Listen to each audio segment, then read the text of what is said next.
তারা এটা লিখে রাখছে কিন্তু তারা এই রেটে কিনতেও পারে না। গরিব তো ডিমই খাইতে পারে, মাছ মাংস কেমন খাবো? ডিমের দাম যত বাড়ছে, মাছের অবস্থা কি? যেখানে 2500 টাকায় কিনছি গত মাসে, সেই চাইলে আমি এই মাসে কিনলাম 3000 টাকায়।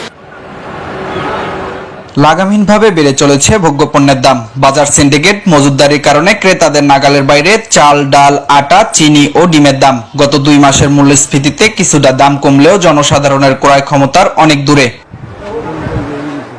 রবিবার রাজধানীর কেন্দ্রীয় পাইকারি ও খুচরা বাজার কারণ বাজার ঘুরে দেখা যায় সকল ধরনের ভোগ্যপণ্যের দাম কিছুটা বাড়তি। যারা বাজার করতে আসছেন দাম বেশি হওয়ায় চাহিদার তুলনায় অনেক কম জিনিস কিনছেন।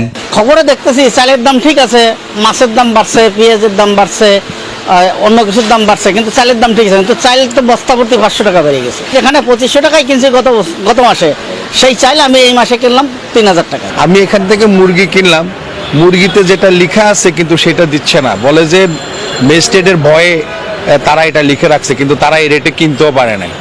তো পরে আমরা বাধ্য হয়ে নিলাম আর কি।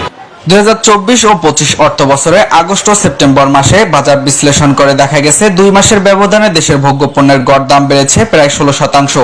ভোগ্যপণ্যের মধ্যে সবচেয়ে লাফিয়ে দাম বেড়েছে ডিমের ডর্জন প্রতি দাম বেড়েছে 20 থেকে 30 টাকা।